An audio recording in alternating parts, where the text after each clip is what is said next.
देश की जनता से माफी मांग रहे थे, तो अब भी देश की जनता से आप माफी मांग लीजिए कि आपके तपस्या में कोई कमी हो गई होगी। मैं प्रधानमंत्री पद से इस्तीफा दे रहा हूं भाई। तो वो प्रधानमंत्री पद से इस्तीफा क्यों दे? तो उन्होंने कहा था देश के, वही तो अंधभक्ति वाली बात हो गई। किसान जब आंदोलन कर रहा था तब कह रहे थे तो खालिस्तानी है, ये तो पाकिस्तानी है, ये तो देशद्रोही है। अब देश में किसान आंदोलन ही एक नहीं, अब बहुत सारे मुद्दे हैं। उन सभी मुद्दों लेके जिस तरह से जेपी आंदोलन हुआ था उसी तरह से इस देश में भाजपा के प्रति आपके मन में इतना जहर क्यों है? आप बताइए, 2014 से पहले मोदी जी देश के प्रधानमंत्री तो नहीं थे।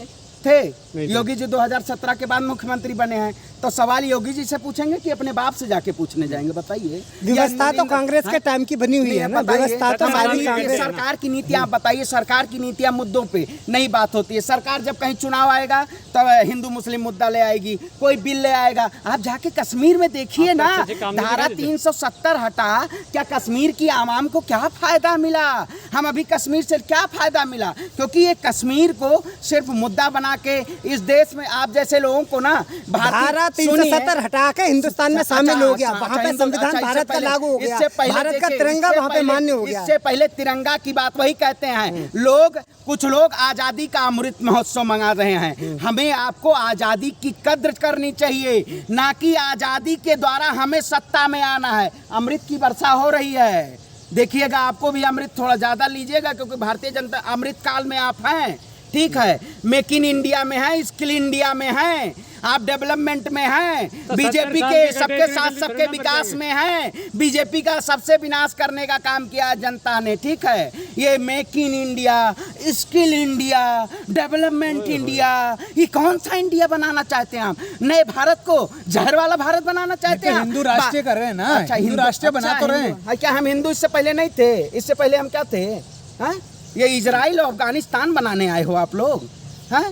ये हिंदुस्तान तो भारत अरे वही जिंदगी भर कर ना पाओ कुछ तो 70 साल, क्योंकि आपने कितने कौन से सेंट्रल यूनिवर्सिटियां बनाई, आपने कौन से एम्स बनाए, आपने सब निजीकरण करने का काम किया, सब बेचने का काम किया। अरे जो यूनिवर्सिटियां बनाई हो उसमें तो लोग नवरात्रों में मटन चिकन खा रहे हैं। अच्छा, नवरात्रों में वही तो देखिए, उस देश में मटन चिकन मुर्गा यही मुद्दा ही रह गया है। बीजेपी, अगर इस देश में मुस्लिम लोग ना हो तो शायद बीजेपी सियासत में भी ना जाए। बस वही, उसके पास महंगाई पे बात करो तो स्मृति ईरानी जी रोने लगेंगी, महंगाई पे बात करो तो बाबा कहेंगे पत्रकारों की पूछ फाड़ लेंगे। और 2014 से पहले इनको खून निकाल के ये सरसों का तेल लाए थे। अच्छा। ये बाबा, स्मृति ईरानी, ये जो बीजेपी के लोग हैं, ये देश की जनता के अंदर झूठ का गठरी लेके चल रहे हैं। और आप भी गठरी लेके तैयार पकड़ने के लिए तैयार रहिएगा। नहीं, आपको क्या लगता है जो इलेक्शन में जीत रहे हैं ये जीत ठीक नहीं? ईवीएम का नाम ले रहे हैं। पंजाब में जो दूसरी सरकार जीती है आप उसको किसका नाम दोगे? मैं कह रहा हूँ, अरे वो केजरीवाल की बात कर रहे हो, वो तो महाभारत के सबसे बड़े धृतराष्ट्र हैं भाई। वो महाभारत के धृतराष्ट्र हैं, दिखाई सब कुछ दे रहा है, लेकिन केवल उनको आज वो महंगाई पे लड़ रहे हैं नहीं, उनको प्रचार। वो मुख्यमंत्री बने हैं भगवंत मान, और वहाँ पे जाके अधिकारियों की मीटिंग ले रहे हैं केजरीवाल। वाह वाह केजरीवाल। ये शोले वाली मूवी आपने देखी है कि शोले में एक ही हेड होता है, पर बीजेपी को तो हराया ना उन्होंने पंजाब में। भाई बीजेपी की भी पार्टी है केजरीवाल। ठीक है, ये 2012 के 2012 आंदोलन, कोई सबूत है आपके पास? आप आरोप लगा रहे हैं। 2012 में जब अन्ना आंदोलन हुआ था रामलीला मैदान में, उस समय बाबा रामदेव काला धन रिटर्न करने आए थे। और उस समय, इस समय बताइए आप, उस समय ये क्या बोल रहे हैं, अन्ना हजारे क्या लाए थे? अरे कोई बिना बिना सबूत के आप कैसे बिना सर पैर की बात कैसे कर सकते हैं? 2012 बिना सर पैर की बात 2012 के आंदोलन में आप थे? अन्ना आंदोलन जब रामलीला मैदान पे थे, बाबा कामदेव आए थे कि 30 रुपए पेट्रोल चाहिए, काला धन चाहिए, बुर्का पहन के भागे थे। उसी समय अन्ना आंदोलन, ये जो है कांग्रेस के टाइम में व्यवस्था बनी। अगर वहाँ पे जितना डॉलर पेट्रोल बढ़ेगा यहाँ पर भी फर्क पड़ेगा। आंदोलन आज कुंभकर्ण की तरह सोए हुए हैं। पीछे एम्पायर कौन खड़ा किया था? उसके पीछे एम्पायर बीजेपी खड़ा की थी। आलू टमाटर बैगन भाटा लेके कौन सड़क पे घूमता था? बीजेपी घूमती थी। अब देश की जनता घूम रही है, हम लेके घूम रहे हैं। महंगाई पे बात कर रहे हैं तो आपको रोना आ रहा है, बिलबिला रहे हो।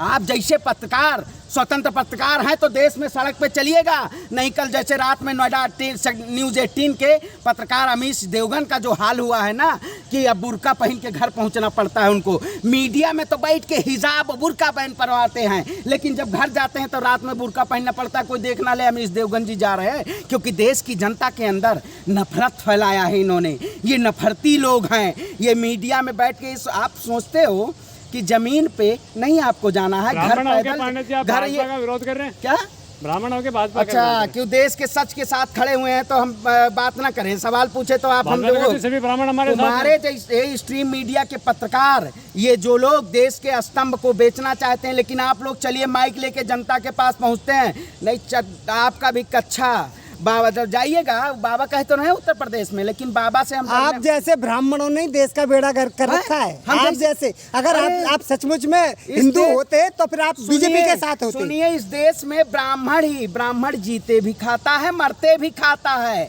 ब्राह्मण पैदा होता है ना, पूजा का पाठ करवा के तो भी खाएगा और मरने के बाद भी खाएगा। तो इस सरकार का आप भी खाना चाहते हो।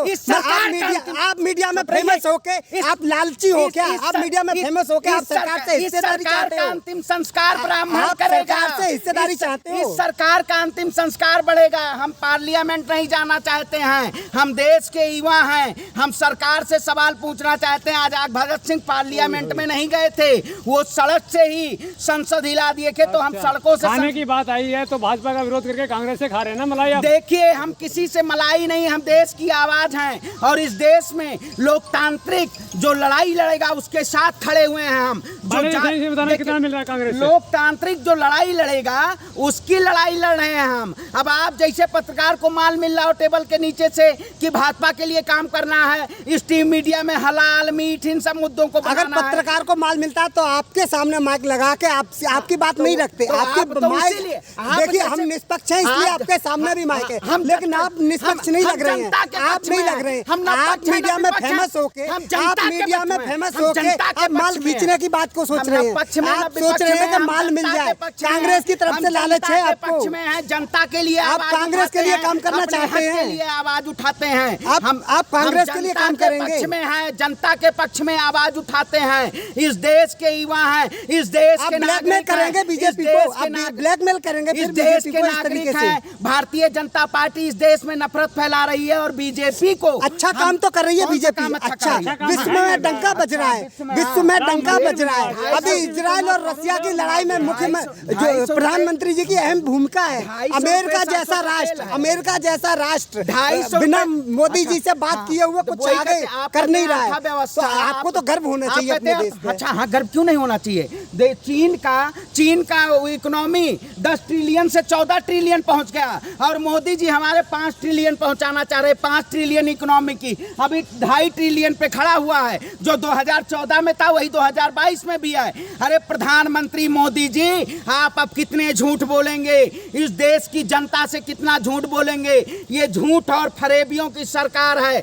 ये सिर्फ सत्ता में आने के लिए देश की जनता को हिंदू और मुसलमान करके। आप किस पार्टी से मलाई खाना चाहते हो? देखिए, मैं इस देश की जनता के पक्ष के लिए आवाज उठाता हूं और योग्यता के अनुसार अगर इस देश में नौकरियां हैं तो ये MBA किया हुआ छात्रों में मोदी जी से कहता हूं आप नौकरी दे दीजिए, क्योंकि इनके पास रोजगार नहीं है। ये रोजगार के नाम पे रोने लगते हैं, महंगाई के नाम पे इनकी मंत्री रोने लगती है, बाबा रामदेव पत्रकारों से परेशान हो जाते हैं। तो इस देश में तो बाबा है ना, उसको राजनीति से क्या मतलब? अच्छा हाँ, बाबा है, राजनीति से मतलब क्या है? तो 100 करोड़ की कंपनी थी और आज 2022 में 2000 करोड़ की कंपनी कैसे बन गई है? क्या केवल दंत क्रांति बेच के देश की जनता को स्वदेशी अपनाएंगे? अरे ये बनाने के नाम पे कहते हैं बाबा जड़ी बूटी लाते हैं। ये जड़ी बूटी नहीं, ये देश की जनता को जड़ी बूटी पहनाने का काम कर रहे हैं। लेकिन जनता भी अब इनके मुद्दों को, इनकी बातों को, इनके प्रोडक्ट को नदारत कर रही है, क्योंकि इन्होंने सिर्फ अपने लिए काम किया। ये साधु संत के नाम पे ये भगवा चोला पहन के देश को लूटने का काम कर रहे हैं। जितने भगवा के नाम पे इस देश में तांडव किया जा रहा है, ये केवल भारतीय जनता पार्टी का एक प्रोपोगेंडा है। और मैं कह देना चाहता हूं, जिस राज्य का राजा झूठा और पाखंडी हो जाए उस राज्य का सर्वनाश हो जाता है। और ये सत्यानाशी सरकार है, अगर इसको सत्ता से बेदखल नहीं करेंगे तो ये देश की आवाम को, देश की जनता का खून चूसने का काम करेगी।